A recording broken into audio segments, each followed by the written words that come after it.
As America watches these things happen on Capitol Hill, Senator Biden, was this the worst of Washington or the best of Washington that we saw play out? Well, let me begin by thanking you, Gwen, for hosting this. And Governor, it's a pleasure to meet you, and it's a pleasure to be with you. I think it's neither the best or worst of Washington, but it's evidence of the fact that the economic policies of the last 8 years have been the worst economic policies we've ever had. As a consequence, you're seeing what's happened on Wall Street. If you need any more proof positive of how bad the economic theories have been, this excess of deregulation, the failure to oversee what was going on, letting Wall Street run wild, I don't think you needed any more evidence than what you've seen now. So the Congress has been put, Democrats and Republicans have been put in a very difficult spot.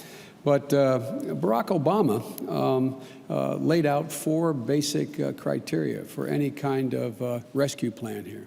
He first of all said there has to be oversight. We're not going to write any check to anybody unless there's oversight of the Secretary of Treasury. He secondly said you have to focus on homeowners and folks on Main Street. Thirdly, he said that if you have to treat the taxpayers like investors in this case. And lastly, what you have to do is make sure the CEOs don't benefit from this, because this could end up in the long run people making money off of this rescue plan.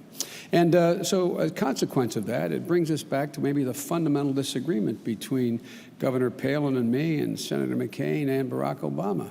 And that is that we're going to fundamentally change the focus of the economic policy. We're going to focus on the middle class, because it's when the middle class is growing, the economy grows and everybody does well, not just focus on the wealthy in corporate America. Thank you, Senator. Governor Palin? Thank you, Gwen, and I think the Commission also, we appreciate this privilege of being able to be here and speak with Americans. You know, I think a good barometer here as we try to figure out, has this been a good time or a bad time in America's economy, is go to a kid's soccer game on Saturday and turn to any parent there on the sideline and ask them, how are you feeling about the economy? And I'll bet you're going to hear some fear in that parent's voice. Fear regarding the few investments that some of us have in the stock market. Did we just take a major hit with those investments? Fear about how are we going to afford to send our kids to college? A fear as small business owners, perhaps how we're going to borrow any money to increase inventory or hire more people. The barometer there, I think, is going to be resounding, that our economy is hurting and the federal government has not provided the sound oversight that we need and that we deserve, and we need reform to that end. Now, John McCain, thankfully, has been one representing reform. 2 years ago, remember, it was John McCain who pushed so hard with the Fannie Mae and Freddie Mac reform measures. He sounded that warning bell. People in the Senate with him, his colleagues, didn't want to listen to him and wouldn't go towards that reform that was needed then. I think that the alarm has been heard, though, and there will be that greater oversight, again, thanks to John McCain's bipartisan efforts that he was so instrumental in bringing folks together over this past week, even suspending his own campaign to make sure he was putting obsessive politics aside and putting the country first.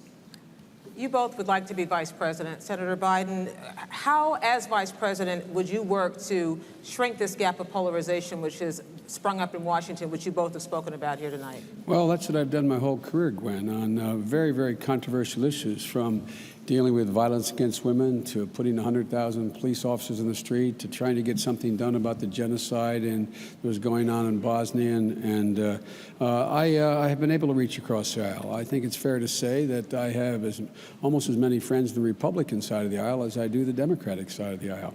But am I able to respond to, are we able to stay on the top? You may, if you like. Yeah, well, you know, until 2 weeks ago, it was 2 Mondays ago, John McCain said at 9 o'clock in the morning that the fundamentals of the economy were strong.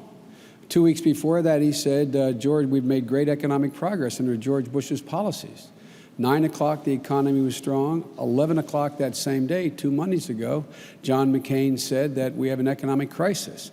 That doesn't make John McCain a bad guy, but it does point out he's out of touch. Those folks on the sidelines knew that 2 months ago. Governor Palin, you may respond. John McCain, in referring to the fundamental of our economy being strong, he was talking to and he was talking about the American workforce, and the American workforce is the greatest in this world, with the ingenuity and the work ethic that is just entrenched in our workforce. That's a positive, that's encouragement, and that's what John McCain meant. Now, what I've done as a governor and as a mayor is truly had that track record of reform, and I've joined this team that is a team of mavericks with John McCain, also with his track track record of reform, where we're known for putting partisan politics aside to just get the job done. Now, Barack Obama, of course, he's pretty much only voted along his party lines. In fact, 96% of his votes have been solely along party line.